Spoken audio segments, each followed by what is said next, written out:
Friends, आप सभी ने न्यूज़पेपर पढ़ा होगा या ऑनलाइन न्यूज़ भी पढ़ी होगी हिंदी इंग्लिश में, और न्यूज़पेपरों के माध्यम से भी जाना होगा कि पीएम मोदी ने, हमारे यशस्वी प्रधानमंत्री श्री नरेंद्र मोदी जी ने राजस्थान जयपुर में आकर राइजिंग राजस्थान समिट का उद्घाटन किया।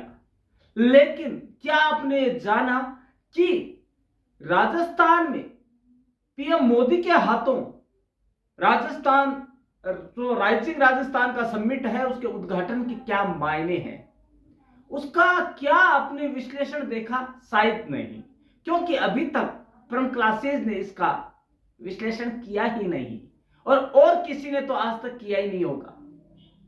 दोस्तों, इस क्षेत्र में फ्रॉम क्लासेज आपके सामने पीएम मोदी के द्वारा राइजिंग राजस्थान समिट के उद्घाटन के मायने और उसकी वजह की विश्लेषण लेकर हाजिर हुआ है। दोस्तों, आज हम जानेंगे कि राइजिंग राजस्थान में पीएम मोदी की उपस्थिति क्या कुछ मायने रखती है।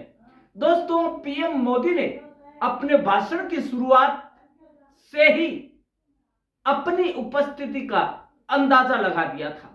उन्होंने कहा कि राजस्थान राइजिंग भी है और रिलायबल भी है, मतलब उगता हुआ है। राइजिंग में उगता हुआ, उठता हुआ, और रिलायबल विश्वसनीय भी है। दोस्तों, इसके साथ ही राजस्थान में पीएम मोदी के हाथों राइजिंग राजस्थान समिट का उद्घाटन होना वैश्विक इन्वेस्टमेंट हब, वैश्विक विनियोग हब और निवेश हब, और इसके साथ ही राज्य में निवेश के अवसरों को बढ़ावा देना है। दोस्तों, ऐसे पीएम मोदी राजस्थान नहीं आए हैं, उन्होंने कुछ मंशाएं साफ जाहिर की है। दोस्तों, उनके जो अभिभाषण है, उनका जो उद्बोधन है, उसके माध्यम से ही हम कुछ चीजें साफ साफ जान सकते हैं। दोस्तों, प्रधानमंत्री यशस्वी श्री नरेंद्र मोदी जी ने अपने उद्घाटन भाषण में राजस्थान की उद्यमशीलता और उनकी क्षमता पर प्रभाव डाला, प्रकाश भी डाला।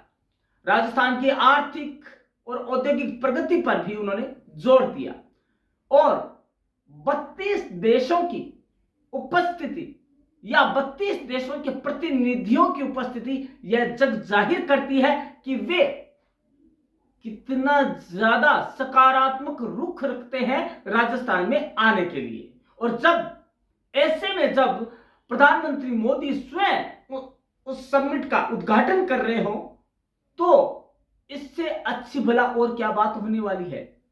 दोस्तों, लाखों करोड़ों रुपए के एमओयू साइन हुए, और बड़ी बड़ी जो व्यापारिक घराने वाली हस्तियां हैं, उन्होंने भी इसमें शिरकत की, और 8 देशों के लिए राष्ट्रीय स्तर और राउंड टेबल चर्चाएं भी हुई, जिन्हें की लास्ट मतलब अंतिम रूप दिया जाना था।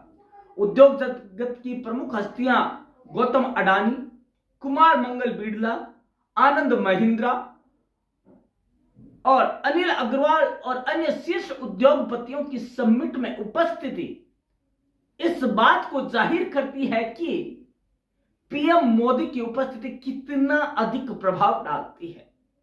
दोस्तों, 30 लाख करोड़ रुपए के निवेश प्रस्तावों के लिए एमओयू करार होना यह इसकी सबसे बड़ी गारंटी है। दोस्तों, 5000 से अधिक प्रतिनिधि, जिनमें निवेशक, उद्योगपति और अन्य विशेषज्ञ भी शामिल हैं, इसमें 30 लाख करोड़ रुपए का एमओयू हुआ। अब बात है, पीएम मोदी ने जो बात कही उसका भी विश्लेषण बहुत होना जरूरी है। राजस्थान में इंडस्ट्री लगाना अत्यंत आसान है। मोदी जी के इन शब्दों को यदि हम गहराई से देखें तो स्पष्ट रूप से राजस्थान में निवेशकों को आकर्षित करने की उनकी जो कला है वो यहां परिलक्षित होती है। दोस्तों, पीएम मोदी ने कहा कि खास तौर पर राजस्थान में लॉजिस्टिक्स सेंटर के लिए तो यहां अपार संभावनाएं हैं। उन्होंने जता दिया कि उनकी उपस्थिति जाया नहीं जाने वाली। दोस्तों, उनका एक एक शब्द निवेशकों को अपनी ओर आकर्षित करता है। उन्होंने कहा कि हम यहां मल्टी मॉडल लॉजिस्टिक पार्क का विकास कर रहे हैं। यहां लगभग 2 दर्जन सेक्टर पैसिफिक इंडस्ट्री पार्क बनाए जा रहे हैं। परिसर का निर्माण भी हुआ है, जिससे राजस्थान में इंडस्ट्री लगाना और अधिक आसान होगा। इंडस्ट्रियल कनेक्टिविटी और बेहतर होगी। भारत के समृद्ध भविष्य में हम टूरिंग का बहुत बड़ा पोटेंशियल देखते हैं। दोस्तों, राजस्थान वैसे ही टूरिस्टों को अपनी ओर आकर्षित कर रहा है, और राजस्थान का सबसे अधिक जो बिजनेस है उनमें से एक टूरिज्म बिजनेस भी है, पर्यटन उद्योग भी है। दोस्तों, इस मायने में नरेंद्र जी मोदी का कहना कि हम इसे पर्यटन हब के रूप में विकसित करने जा रहे हैं, तो यह कोई कल्पना नहीं है। भारत में nature, colour, adventure, conference, destination building और हेरिटेज ड्यूरिंग सबके लिए असीम संभावनाएं हैं। यदि आप इसमें निवेश करते हैं तो आपको खाली हाथ नहीं लौटना होगा। राजस्थान भारत के टूरिज्म मैप का प्रमुख केंद्र है। यहां इतिहास भी है तो धरोहर भी है, और यहां पे निवेशकों के लिए अच्छी शोहरत भी है। विशाल मरुभूमि और यहाँ के गीत, संगीत, खान पान लाजवाब है। मोदी जी का अपने अंदाज में राजस्थान की संस्कृति को अंदाजे बयां करना इस चीज का द्योतक है, इस चीज का परिचय है, और इस चीज की गारंटी है कि निवेशक मन बनाकर आए हैं कि वो अपना निवेश राजस्थान में करेंगे।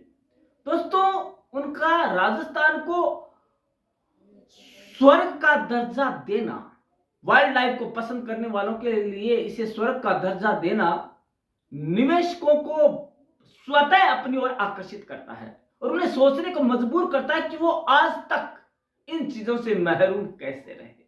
दोस्तों, पीएम मोदी ने भाषण में कई खास बातें कही, जैसे कि उन्होंने ये कहा कि विभिन्न क्षेत्रों जैसे कि मिनरल्स, प्राकृतिक गैस, पर्यटन, शिक्षा, चिकित्सा और ऑटोमोबाइल में राजस्थान में निवेश की अपार संभावनाएं हैं। इस मौके पर उन्होंने कहा कि आजादी के बाद की सरकारों ने न तो देश के विकास को प्राथमिकता दी और न ही देश की विरासत को संरक्षित किया, और उसका सीधा सीधा नुकसान राजस्थान को भुगतना पड़ा है। लेकिन अब ऐसा नहीं होगा। उन्होंने कहा कि हमारी जो सरकार है वह उद्यमशीलता के साथ साथ दूरदृष्टि दृष्टिकोण को लिए हुए है। उनका कहना है कि विकास भी है, विरासत भी है, ये मंत्र पर चल रही है ये सरकार।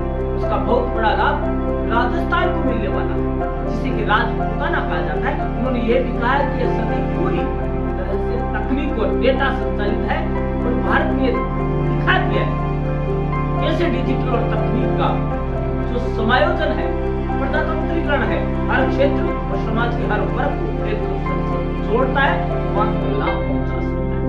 दोस्तों, पीएम मोदी ने कहा कि आज दुनिया को एक ऐसी अर्थव्यवस्था की आवश्यकता है जो बड़े से बड़े संकट के दौरान भी मजबूती से चलती रहे, उसमें रुकावट ना आए। और इसका सीधा उदाहरण उन्होंने कोरोना के दौरान राजस्थानी उद्यमियों के द्वारा समाज की सेवा का जो उदाहरण है वो पेश किया।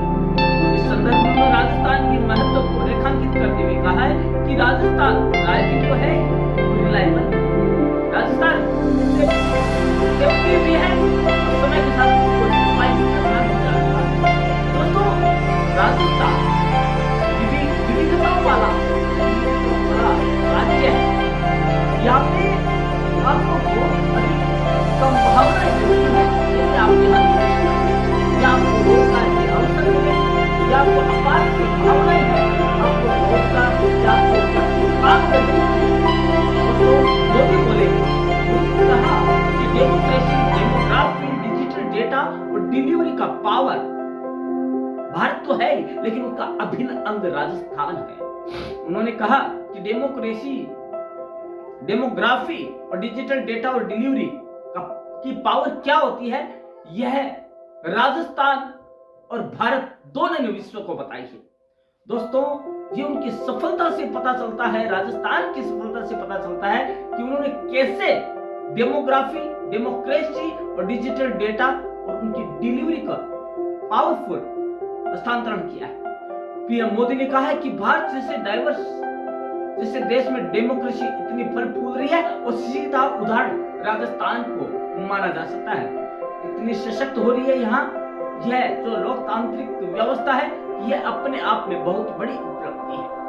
दोस्तों, उन्होंने कहा कि पिछले 15 सालों में जितनी ज्यादा उन्नति राजस्थान में होनी चाहिए थी वो नहीं हो पाई, क्योंकि यहाँ पर अपनी सरकार नहीं, अपनी स्वजन की सरकार नहीं। आज भारत की जनता अपने डेमोक्रेटिक हक के माध्यम से भारत में स्टेबल गवर्नमेंट के लिए वोट कर रही है। राजस्थान के लोग नवोन्मेषी मतलब वो अपनी दूरदर्शिता के लिए जानी जाती है। उन्होंने कहा उद्योगपति आनंद महिंद्रा ने खम्मा घड़ी कहकर शुरुआत की। उन्होंने कहा आज जैसे ही मैं जयपुर पहुंचा तो मेरे मन में बावड़ियों की तस्वीर साकार हो गई। क्यों दोस्तों, कहीं न कहीं उनके मन में जो मोदी जी का भाषण है उसकी साफ दिखाई दे रही थी और यह मनसूबा साफ हो रहा था कि वो राजस्थान में निवेश करने के लिए बहुत अधिक आते हैं। दोस्तों, राजस्थान के इनोवेटिव लोग विदेशों में भी नाम कमाए हुए यह आनंद महिंद्रा ने कहा। जाने वाले लोग जो राजस्थान से उन्होंने भी बातें कही और उन्होंने कहा हम यहाँ पर 30 लाख करोड़ से निवेश करने वाले यहाँ आपको बता दें राजस्थान अलग अलग सेक्टर में 7.5 लाख करोड़ का निवेश करने वाला अकेला 7.5 लाख करोड़ का इन्वेस्ट करने वाला है। दोस्तों, इसका सीधा फायदा राजस्थान और यहाँ की जनता को मिलेगा। लेकिन ये कैसे हुआ दोस्तों? ये हुआ पीएम मोदी जी के उद्बोधन से, पीएम मोदी जी के राजस्थान में आकर राइजिंग राजस्थान समिट के उद्घाटन करने से। दोस्तों, जो उद्योगपति भारत में सकुचाते थे, असमंजस में थे कि कैसे इसका हम विकास करें, विकसित करने में इसे कैसा योगदान दें, तो वो बेझिझक बेहिचक अपना निवेश यहाँ करने के लिए तैयार। यह प्रधानमंत्री नरेंद्र मोदी जी की यशस्वी ऊर्जा का प्रतीक नहीं है तो क्या है बताइए दोस्तों। और जो 50% जो निवेश है वो तो अगले 5 साल में ही हो जाएगा। और ये निवेश कहाँ होगा? हरित ऊर्जा, पारिस्थितिकी तंत्र विकसित करने में और नए सीमेंट प्लांट लगाने में, जयपुर एयरपोर्ट पर विश्व स्तरीय विकास कार्य करवाने में इन सब पे लागू होगा। दोस्तों, यहाँ के जो अडानी ग्रुप के एमडी करण अडानी ने कहा पिछले कुछ सालों से भारत तेजी से आगे बढ़ रहा है, जिसमें कि प्रधानमंत्री नरेंद्र मोदी की सरकार या उनके पदासीन होने वाली सरकार है, उनके बाद से यह और अधिक आगे बढ़ रहा है। 10 साल में भारत में $8 ट्रिलियन का निवेश हुआ है। उनकी राजस्थान में ऐतिहासिक परिवर्तन की लहर चली। 25,000 लोगों को रोजगार दे रहे हैं, साथ ही 4 लाख का वादा करना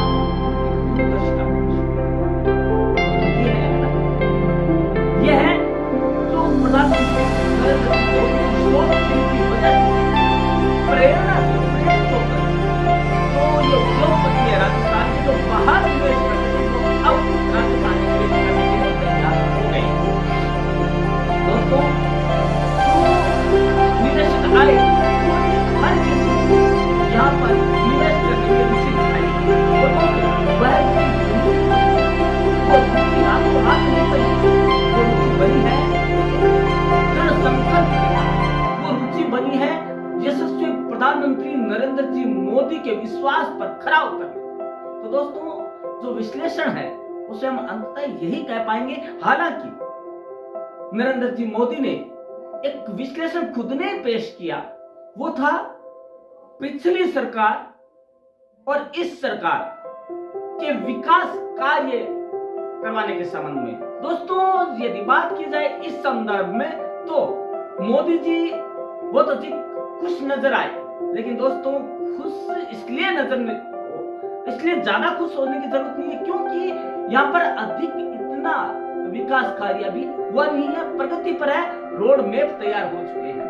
दोस्तों बात एक है कि यदि खुद की सरकार है तो हम एक दिन निवेशकों को अपनी ओर आकर्षित करने में सफल हो ही जाएंगे। और दोस्तों यहाँ का जो हब है, यहाँ की जो संभावना है राजस्थान की, वो हमेशा अपार संभावनाएं बनी रहती है कि यहाँ पर आकर निवेशक अपना निवेश करे और अपना जो निवेश है उसके साथ साथ यहाँ के लोगों को रोजगार भी प्रदान। दोस्तों उनका ये सोचना कि हम यहाँ निवेश करें तो यहाँ को लोगों को रोजगार उपलब्ध करवाएंगे, यही बहुत बड़ी है। तो ये सोचने की बात है कि ये संभव हुआ तो कैसे हुआ, उसका एक ही जवाब है, वह है राइजिंग राजस्थान समिट का उद्घाटन यशस्वी प्रधानमंत्री श्री नरेंद्र मोदी के हाथ होना। तो दोस्तों यह इस चीज का भी प्रमाण है कि आने वाले दिनों में राजस्थान में बहुत अधिक संभावनाएं निवेशकों के द्वारा उपस्थित होंगी। दोस्तों निवेशकों का, बड़े बड़े निवेश उद्योगपतियों का इस समिट में शुमार होना इस चीज की गारंटी देता है कहीं न कहीं बेहद निवेशकों की भरमार अब राजस्थान में। दोस्तों कहीं न कहीं एक पॉजिटिविटी, एक सकारात्मक होने वाला है इस समिट के बाद। दोस्तों 3 दिन के समिट है, 9 से 11 दिसंबर। दोस्तों लेकिन इस समिट के बाद जो होगा वो न तो आज तक हुआ है तो न आज तक होगा, ऐसा होने वाला है क्योंकि प्रधानमंत्री नरेंद्र जी मोदी द्वारा राजस्थानियों की उनकी भाषा में उनके उद्योगपतियों का जो है संबोधन करना अपने आप में खासी सुहरत रखता है। दोस्तों उसके द्वारा अपने जो मैजिकल वर्ड्स के द्वारा निवेशकों को अपनी ओर आकर्षित करने की क्षमता जो नरेंद्र जी मोदी में है वो शायद किसी में नहीं है। और दोस्तों इसी बात का यह द्योतक है, इसी बात की गारंटी है कि वो इन 3 दिनों में उनकी उपस्थिति, इन 3 दिनों में निवेशकों के लिए एक अच्छा प्लेटफॉर्म तैयार करेंगे और एक अच्छा बेस तैयार करेंगे जिसको देखकर वे स्वतः ही बिना किसी के कहे और जो निवेश की जो अपनी थाती है उसके साथ जोड़ने के लिए मजबूर हो जाएंगे। दोस्तों वे खुशी खुशी निवेश करने के लिए तैयार हो गए। इसकी मेन वजह क्या है? वो एक ही वजह है, प्रधानमंत्री नरेंद्र जी मोदी द्वारा राइजिंग समिट, राजस्थान समिट का उद्घाटन करना। दोस्तों क्या कभी आपने ऐसा सुना है कि इतने निवेशक, इतने जो कर्मी है, जो उद्योगपति है, एक साथ एक जगह बैठकर और राजस्थान के विकास की बात करते? ऐसा राजस्थान जो सबका है लेकिन बात विदेश की करते हैं। लेकिन दोस्तों इस बार कुछ हटकर हुआ है और कुछ विश्व को दिखाने वाला है कि देश ऐसे आगे नहीं बढ़ता है, उसके लिए कुछ कर्मठता, कुछ कर गुजरने की ललक और कुछ आत्म प्रेरणा की जरूरत होती है। तो दोस्तों ऐसे आत्म प्रेरित कर देने वाले यशस्वी श्री नरेंद्र जी मोदी का बहुत बहुत धन्यवाद, जिन्होंने राजस्थान समिट में आकर हमारे राजस्थान राज्य को निवेशकों के लिए खोल दिया है। तो दोस्तों हमने विश्लेषण देख लिया, विश्लेषण यही है लास्ट में हम यही कह सकते हैं कि इस समिट को 5 स्टार रेटिंग दी जानी चाहिए, क्योंकि हर ओर से ये राजस्थान समिट को बहुत अधिक होने वाला है। लगेगा कि दूध के भाव पालने में पैसा मिला है, ये दोस्तों पहले दिन से ही स्टार्ट पहले दिन से ही उद्योगपतियों और निवेशकों ने अपने निवेशों की झड़ी सी लगा दी है। दोस्तों हम आगे देखेंगे 3 दिन बाद का, कल जो जानेंगे वो देखेंगे कि 3 दिन बाद इस 3 दिनों का विश्लेषण क्या रहा इस समिट का। तो तब तक के लिए दोस्तों देखते रहिएगा कि प्रधानमंत्री नरेंद्र जी मोदी का क्या असर हुआ ये परम क्लासेस चैनल के माध्यम से, क्योंकि दोस्तों ये विश्लेषण आपको परम क्लासेस चैनल ही बताया है, वही बताने वाला है और कोई इतनी गहरी स्टडी नहीं करने वाला है। तो दोस्तों देखते रहिएगा परम क्लासेस चैनल। कल मिलते हैं इसी समय इसी चैनल पर। धन्यवाद।